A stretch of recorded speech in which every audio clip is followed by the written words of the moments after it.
We think the most stunning picture of the day came from Egypt, where former President Hosni Mubarak went on trial. For 3 decades, he ruled with absolute authority. Now, 83 years old, Mubarak arrived in court frail and bedridden. Elizabeth Palmer is in Cairo. Egyptians were seeing it with their own eyes, and still they hardly believed it.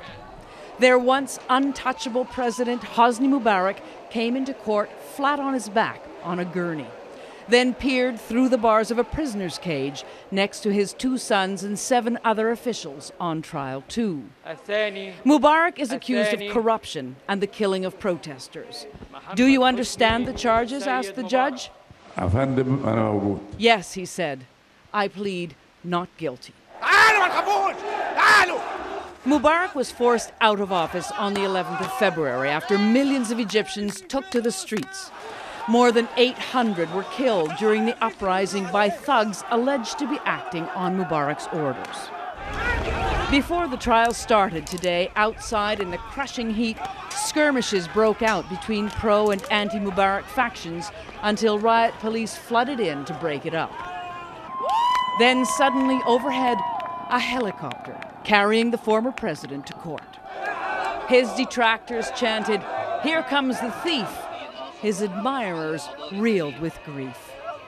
Until the very last minute, people here did not believe this was going to happen. There was fighting, rock throwing, cheering. But the minute Hosni Mubarak was wheeled in and appeared in that cage on his bed, everybody turned to the television. They cannot take their eyes off this spectacle. And it was a spectacle. But all this was really a sideshow. The main point of today's session came through loud and clear.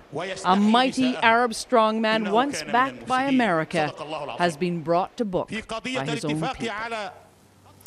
Mubarak will be back in court on the 15th of August, but no matter what happens now, the message has been sent round the Arab world, and there are, I think it's fair to say, some leaders in neighboring countries watching rather anxiously. Scott?